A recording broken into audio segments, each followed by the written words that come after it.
અમારી આદિવાસી સંસ્કૃતિ છે, અમારા ઘરેણાં છે, અમારો પહેરવેશ છે, અને જે મારા માથે જે ટોપલી છે એમાં રાહુલજી માટે મામેરું લાયા છે.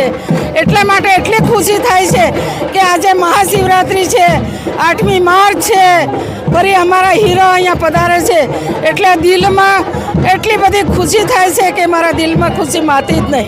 ગાંધીને એમાં સાપો બંધાવીશું, બંડી પહેરાવીશું અને આદિવાસીની જે ધોતી છે એ અર્પણ કરીશું. દાહોદ અમે લોકો બધા આપણે નસીબદાર છીએ કે દાહોદમાં 3 પર્વ ભેગા થયા છે. એટલા માટે દાહોદનો ઉમેદવાર તો અમે 5-6 જણ છે, આખી લાહ છે.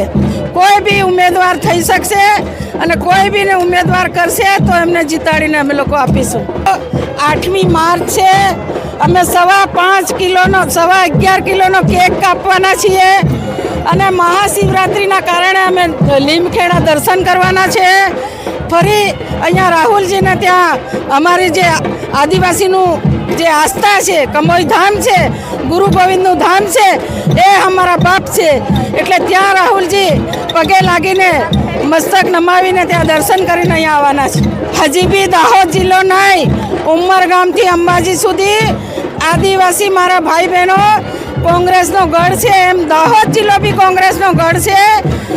કોઈ બી ભાજપમાં જાય એનાથી અમારું કંઈ ફરક પડતો નથી. ભાદરવાનો એક પગ તૂટે તો ભાદરવું થોડું લપડાઈને ચાલશે. એટલા માટે કોઈ જાય એમાં ફેર પડવાનો નથી. નાનામાં નાનો માણસ અમારી સાથે જ છીએ, નાનામાં નાના માણસની અમે કદર કરીએ છીએ અને ચંદ્રિકા બારિયાનું દિલ તો હંમેશા વિશાળ છે અને નાનામાં નાના માણસમાં મારું દિલ સમાયેલું છે. એટલા માટે દાહોદની સીટ અમે જીતવાના છીએ.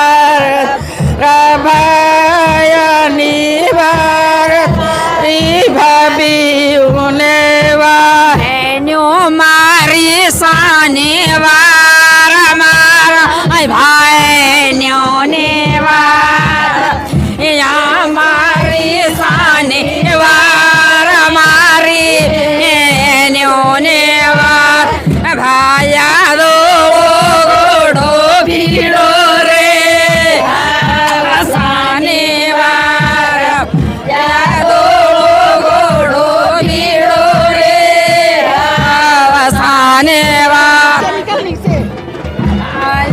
મારી સાનેવાર મારી બેનોની વાર, મારી સાનેવાર મારી બેનોની વાર, ભાયા